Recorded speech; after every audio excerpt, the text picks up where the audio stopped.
2020, une pandémie mondiale éclate. Et face à cette menace inconnue, l'humanité prend une décision parfaitement rationnelle. Acheter assez de papier toilette pour pouvoir momifier tous ces grands morts. Les rayons se vident, comme ton cerveau devant la villa, les rouleaux deviennent une monnaie d'échange, et Sylvie protège son triple épaisseur au rayon chiottes contre Denis le voisin encombrant. Pourtant, cet objet apparemment indispensable n'est devenu courant en France que très récemment. En 1966, l'industriel Ferdinand Béguin lance en France le papier Lotus. Sa particularité, il est fabriqué en boîte de cellulose, beaucoup plus doux que les papiers plats, lisse, parfois franchement rêche, et qui t'arrache les toiles du shérif. Encore utilisé dans de nombreux foyers.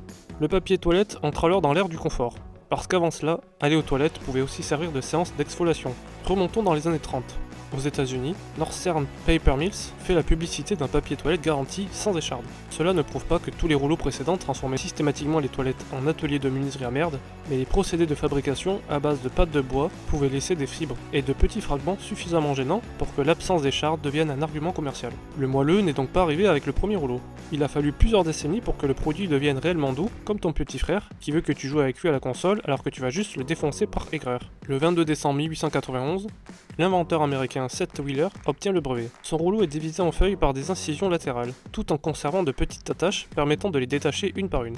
Et le dessin du brevet montre le papier passant au-dessus du rouleau. Oui, le débat est officiellement réglé depuis 1891. Vous pouvez donc prévenir vos darons qui font n'importe. Quelques mois auparavant, Wheeler avait déjà breveté une autre forme de rouleau de papier toilette, ainsi qu'un dispositif pour le distribuer. Il n'a donc pas seulement imaginé du papier enroulé, il a travaillé sur tout le système permettant de suspendre, dérouler et détacher les feuilles.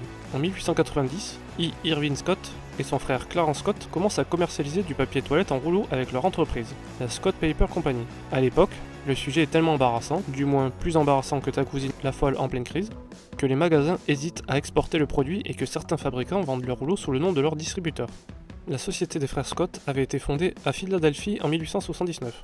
Mais l'idée d'un long papier perforé était encore plus ancienne. Le 25 juillet 1871, Seth Wheeler obtient son premier brevet important. Le document décrit un rouleau de papier séparé par des lignes de perforation, afin que chaque feuille puisse être facilement arrachée. Mais officiellement, Wheeler parle alors de papier d'emballage.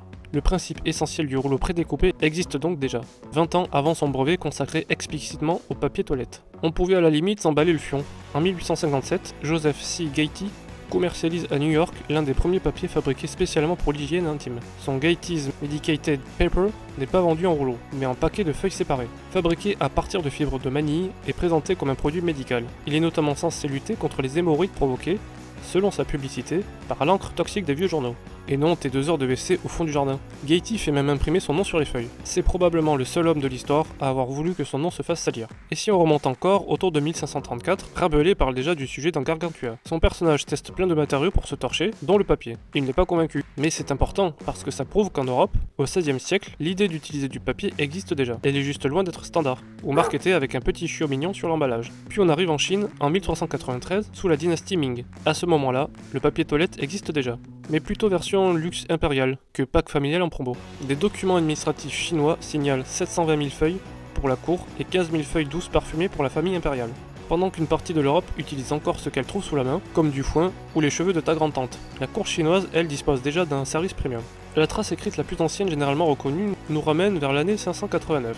Le lettré chinois Yan Zitui explique qu'il n'ose pas utiliser pour les toilettes du papier portant des citations des classiques ou les noms des sages.